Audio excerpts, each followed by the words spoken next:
This week in the Regency, we're doing a follow-up from last week in the Regency, which, if you remember, was about the great jewellery heist from Rundell Bridge and Rundell.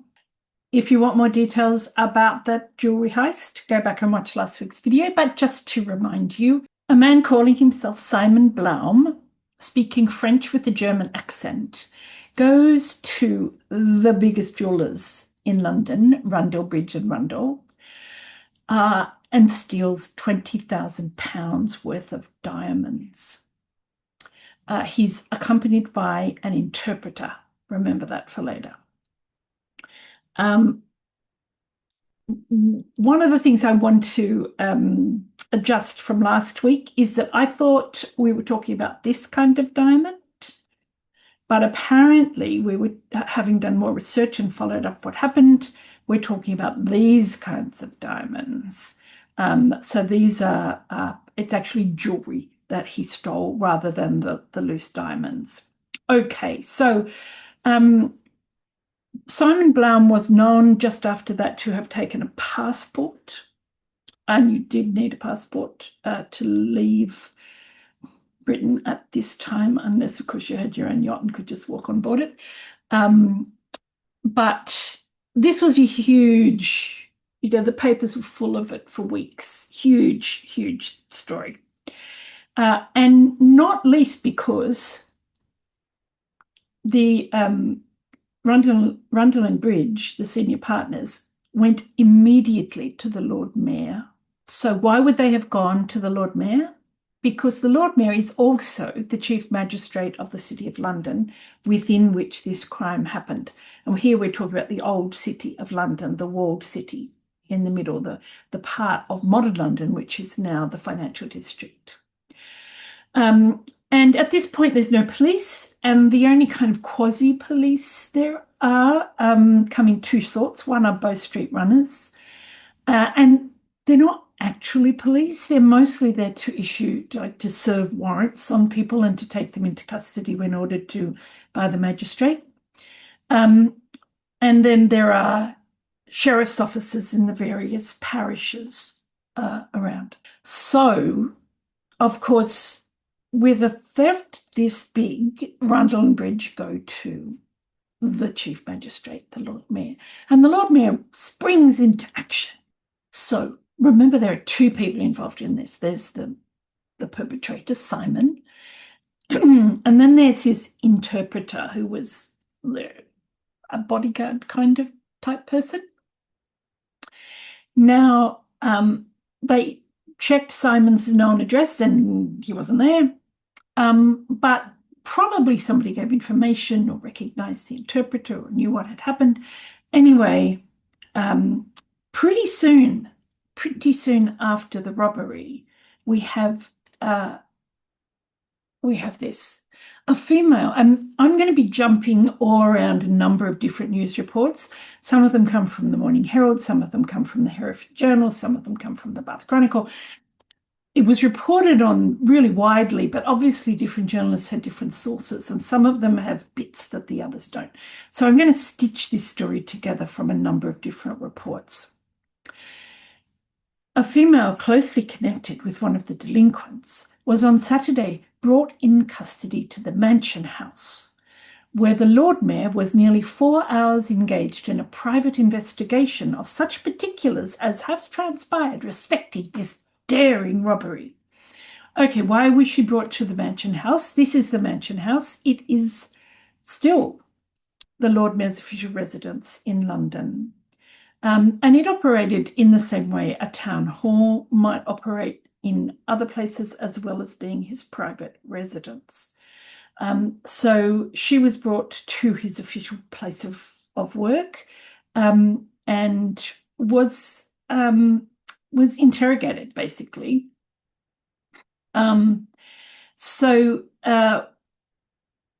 long story short, turns out that she's the wife of the interpreter. So the Lord Mayor interrogates her. She, however, invariably protested her ignorance of the transaction and even for a time denied all knowledge of the accused parties. From the circumstances, however, which had come to the knowledge of the Lord Mayor, he felt it his duty to detain her, and upon several occasions visited her in the Compter, where particular care was taken to render her comfortable.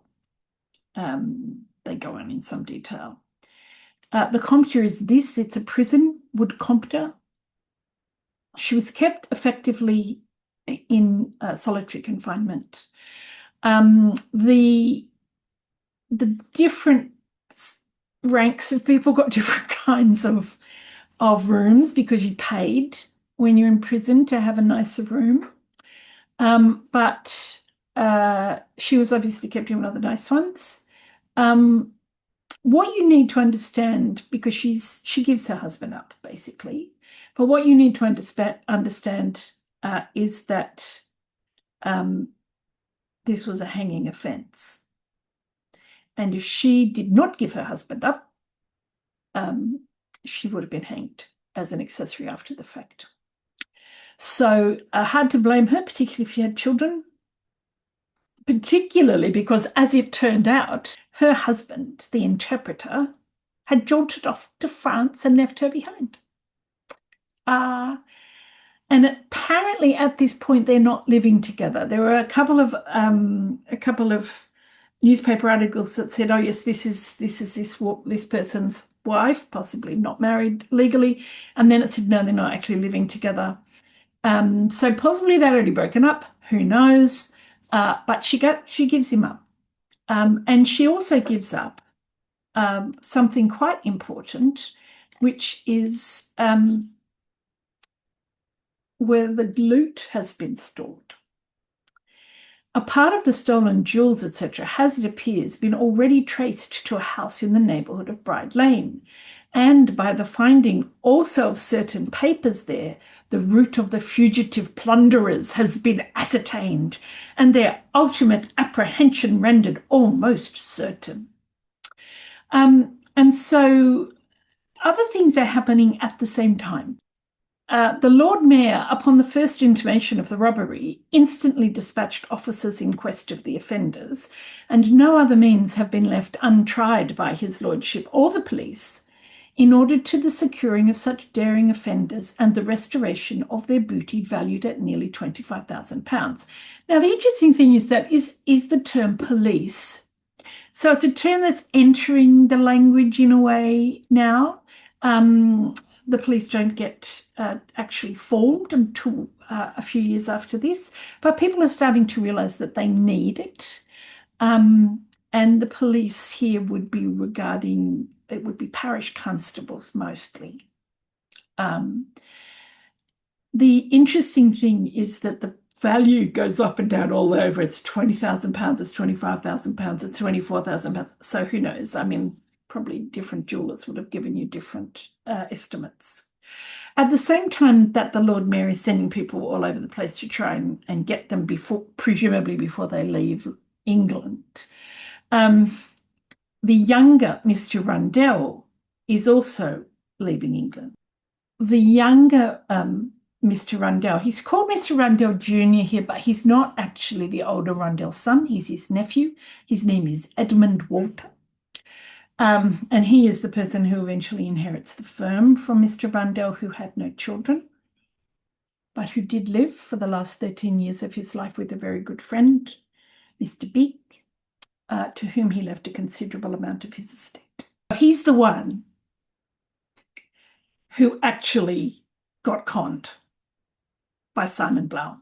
The negotiation between the thieves and this respectable firm was conducted on behalf of the latter by Mr. Rundell Jr., who set out for Paris on Thursday last. As soon as they realise that Simon Blount has gone to France, Edmund Rundell also goes to France. And there's a reason for that, which we'll come to soon. So, in the meantime, you know, Mr. Rundell is off to France. Police are running around trying to find people. The Lord Mayor is interrogating the wife. She also underwent several private examinations. That's like an interrogation. from these and the exertions of Vickery, the Bow Street officer. And so here we're having the Bow Street runners basically referred to as officers and police. And that resulted in the confession of the woman and, by extraordinary management, I'd love to know what that means, the subsequent recovery of part of the stolen jewels to the amount of £16,000 and upwards. Now, later on, it's reported as being only £10,000. And it appears that what happened is that they split the loot and went their separate ways. However, probably he shouldn't have left his wife behind, because Mr. Rundell Jr. manages to get the French authorities to issue a warrant against him. This resulted in the arrest of the individual who acted as interpreter to Blaum, the principal delinquent. He was secured, I love this, he was secured while à la couche, reading a sentimental novel in an apartment at now I again apologize for my French accent, Aix-la-Chapelle in France. An application was made to the Minister of Justice, that's the French Minister of Justice, for his detention, which was granted in order to aid the ends of justice. So he is arrested. So they've got his wife, they've got him, and they've got his half of the loot. What I'm fascinated by is that his name's never mentioned. And I think that was the deal that she did with the Lord Mayor, that her name never be brought into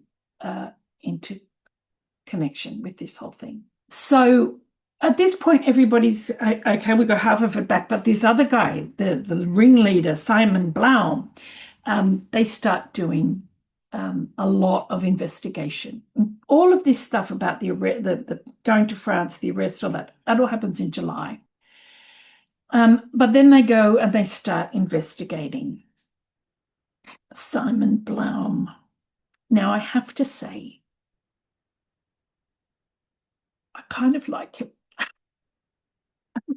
I can't help but feel he'd make a great hero for a novel. He has many aliases. He's clearly a career criminal. Blaum, whose real name is Abraham Levy, had assumed various names, and among others that of J. Walliad.